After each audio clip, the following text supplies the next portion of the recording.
आला उदल की कहानी एपिसोड 11 में आप सभी विद्वानों का, श्रोताओं का और भक्तों का हार्दिक स्वागत और अभिनंदन करता हूं। देखिए श्रोताओं, मैं आपको इस आला उदल की जो ऐतिहासिक कहानी चल रही है, ये एक ऐतिहासिक फैक्ट चल रहा है, इसके बारे में आपको कुछ थोड़ा सा बता रहा हूं। हालांकि इसकी 70% सत्यता की बातें हैं और 30% इसमें मिलावट की गई है। 30% में जनश्रुतियां ज्यादा हैं। जैसे ताला सैयद का मिलन, ताला सैयद के मिलने को लेकर मेरे पास कई कमेंट आए और उन्होंने अपनी अलग अलग राय व्यक्त की। और मैंने जब ताला सैयद महोबा आए थे, वो वीडियो बनाया था एपिसोड 10, तो मैंने लिखा था, उसमें बोला था आपको कि ताला सैयद के मिलने की, महोबा में आने की कई किंवदंतियां चलती हैं और उन्हीं किंवदंतियों में से जिसको आपने सुना है वो ज्यादा सही लगेगी। परंतु फिर भी यदि मेरे विद्वान श्रोताओं को कहीं मेरी भूल लगती है तो मैं उनसे ये आग्रह करूंगा, निवेदन करूंगा कि वो हमारे व्हाट्सएप नंबर, मैंने एक अलग से व्हाट्सएप बना रखा है और उस व्हाट्सएप का लिंक मैं इस वीडियो के डिस्क्रिप्शन में दे दूंगा। आप उस लिंक पर क्लिक करेंगे तो उस व्हाट्सएप से जुड़ जाएंगे और उस व्हाट्सएप पर जुड़ करके आपको जो बात सत्य लगे उसका पूरा लेख बना करके शुद्ध भाषा में लिखें ताकि पढ़ना समझ में आ जाए। हिंदी या इंग्लिश दोनों भाषाओं में आप टाइप करके लिख सकते हैं, लेकिन फुल स्टॉप और पूर्ण विराम का ध्यान रखें ताकि आप क्या लिख रहे हैं मेरी समझ में आ जाए। मेरे पास भेज दें। यदि कुछ संशोधन होगा तो मैं जरूर अगले वीडियो में, आने वाले नेक्स्ट वीडियो में, नेक्स्ट एपिसोड में संशोधन भी प्रस्तुत कर दूंगा।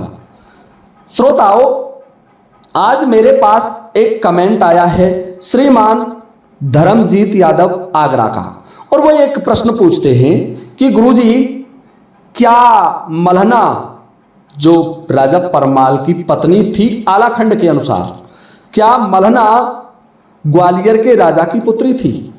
और क्या मल्हना के गर्भ से कड़िया का जन्म हुआ था?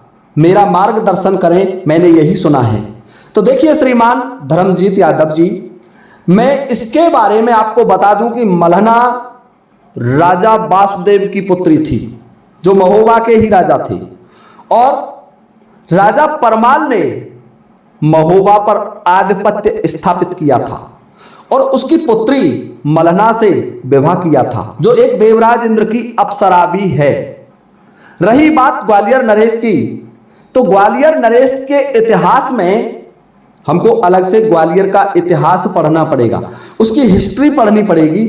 और यदि कहीं उसकी हिस्ट्री में उसकी पुत्री का वर्णन कहीं मल्हना होगा तो कृपया आप हमें उस पुस्तक के नाम सहित व्हाट्सएप पर लिख करके भेज सकते हैं। हमारा व्हाट्सएप का लिंक आपको वीडियो के डिस्क्रिप्शन में मिल जाएगा, या आप हमारे इस कमेंट में भी, आप जो चैनल देख रहे हैं, चैनल पर कमेंट करते हैं, उसके कमेंट में भी आप लिख सकते हैं, सादर स्वीकार करेंगे। अब देखिए श्रोताओं, मैं आपका ध्यान वापस 10वें एपिसोड से जोड़ रहा हूं। 10वें एपिसोड के अनुसार ताला सैयद महोबा में आ जाते हैं। बहुत लंबे समय तक राजा परमाल अपने तीनों सेनापतियों के साथ राज्य करते हैं। उनकी ख्याति दूर दूर तक फैल जाती है।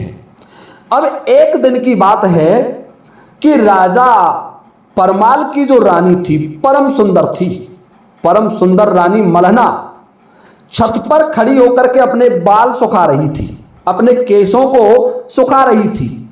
और देवराज इंद्र की दृष्टि, ये एक किंवदंती या जनश्रुति भी है और कुछ सत्य भी है। इसको पूरी तरीके से निरर्थक नहीं किया जा सकता, इसको निराधार नहीं माना जा सकता, क्योंकि इसके पक्ष में भी आपको प्रमाण मिलेंगे। तो राजा परमाल की जो रानी थी मल्हना छत पर बाल सुखा रही थी और तभी देवराज इंद्र की दृष्टि मल्हना पर पड़ी तो मन में विचार करने लगा, क्या परम सुंदर स्त्री है, ये तो स्वर्ग की अप्सराओं को भी लज्जित कर रही है, इसे तो देवराज इंद्र के महलों में होना चाहिए था। ऐसा विचार करके देवराज इंद्र देखते हैं कि किस राजा की राजधानी है।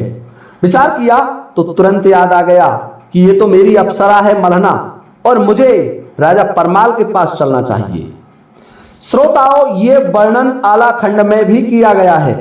मैंने कई लेखकों के आलाखंड मेरे पास हैं और उन आलाखंडों को एक आलाखंड से नहीं सुना रहा हूं।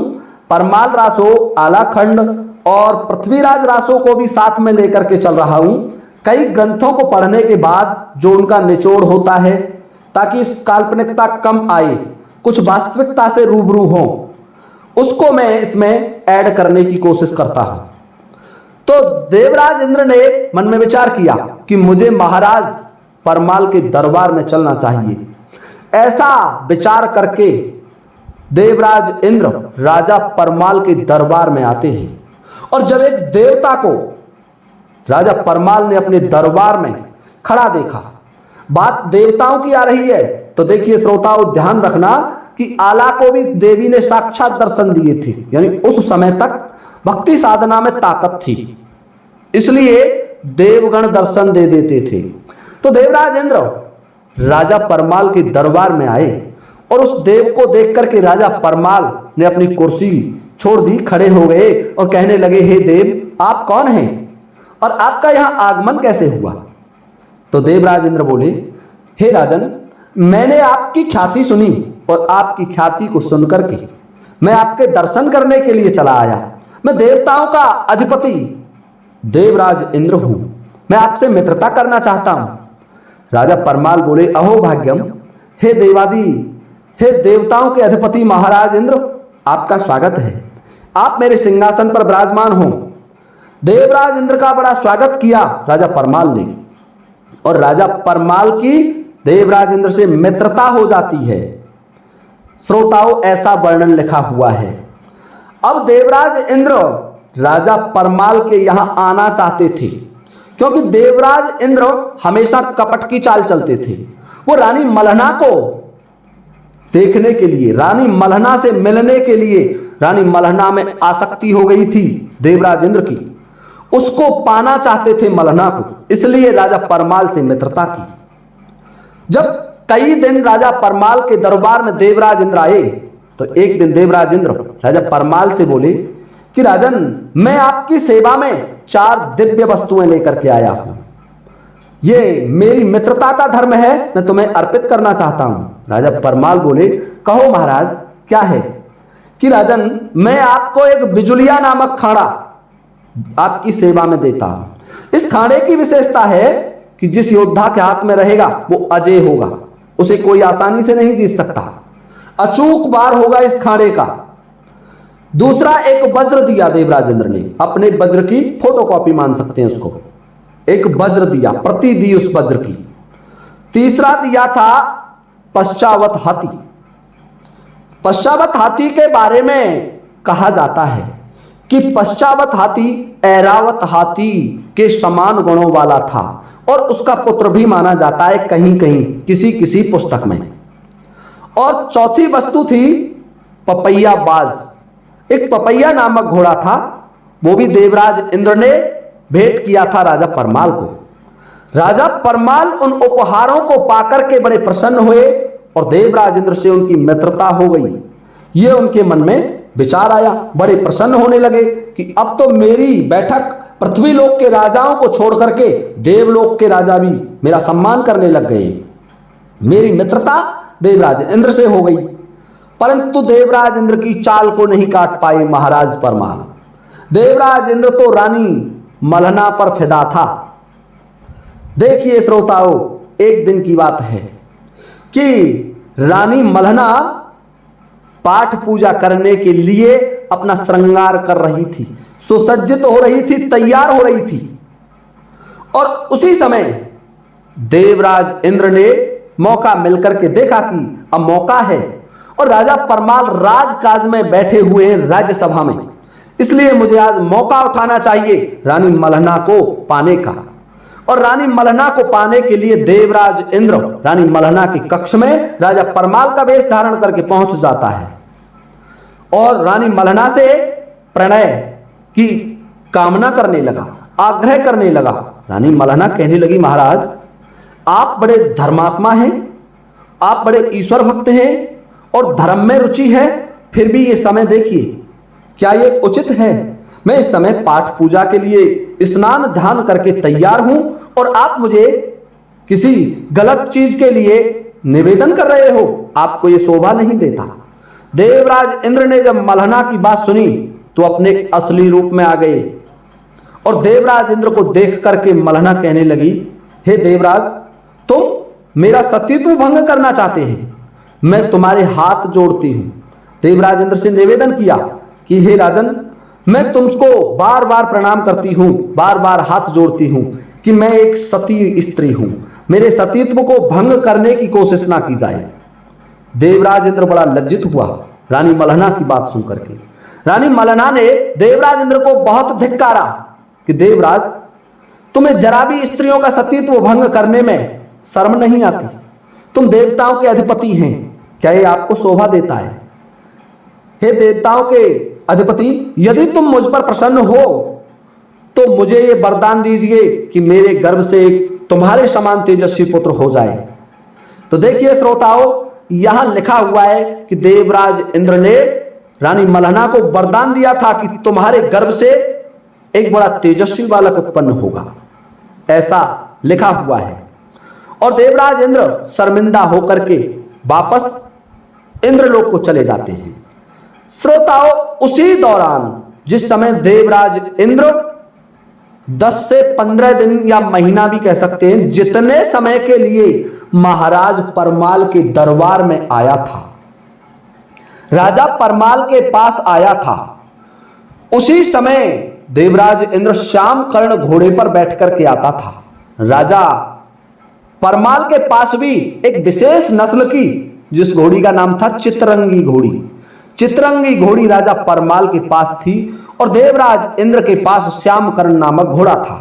उन दोनों का संयोग होता रहा और कहा जाता है कि देवराज इंद्र के घोड़े के संयोग से बड़े अच्छे किस्म के घोड़े उत्पन्न हुए।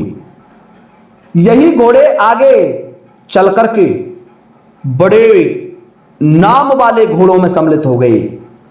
इन घोड़ों के बारे में कहा जाता है कि ये घोड़े अंतरिक्ष में उड़ जाते थे, इनकी गति वायु के समान थी। देखिए श्रोताओं, इन्हीं घोड़ों में से आल्हा उदल आदि को ये घोड़ा मल्हना ने दिए थे। जो करलिया नामक घोड़ा था उसको आल्हा को दिया गया और बाद में इंदल को दे दिया गया बाज करलिया। घोड़ी कबूतरी मलखान को दी गई। अभी मलखान का जन्म नहीं हुआ है इस वीडियो के अनुसार, लेकिन बाद में। और हरनागर नामक घोड़ा ब्रह्माजीत को दिया गया, जो स्वयं मल्हना के गर्भ से जन्मा था ब्रह्माजीत, उसको हरनागर नामक अश्व दिया गया। मनोरथा ढेवा को और रस बेंदुल नामक घोड़ा उदल को दिया गया। उदल रस बेंदुल पर सवारी किया करते थे।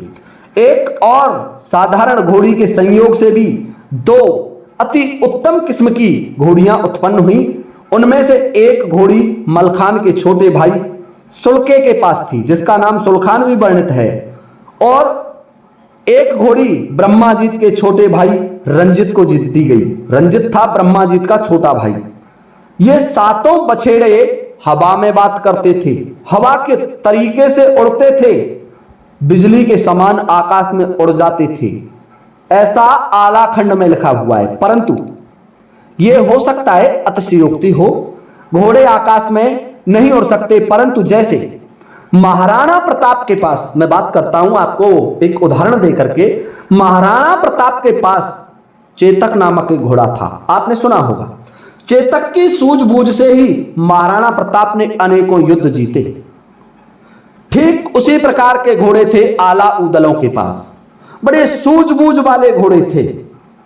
उन घोड़ों के बारे में यहां तक लिखा गया है कि वो घोड़े युद्ध भूमि में अपने स्वामी की सुरक्षा में 5 योद्धाओं को एक प्रहार से मार देते थे, 4 को 4 टापों से, और 5वें को मुख से चबा जाते थे, और 6वें पर उस योद्धा की तलवार का प्रहार इस तरीके से 6 योद्धाओं को एक साथ मारने में सक्षम हो जाते थे। इस तरीके से ही आला उदलों ने अनेकों युद्ध जीते। कहा जाता है कि आला उदलों ने 52 युद्ध लड़े, और 52 युद्धों में आला ऊदल की जीत हुई।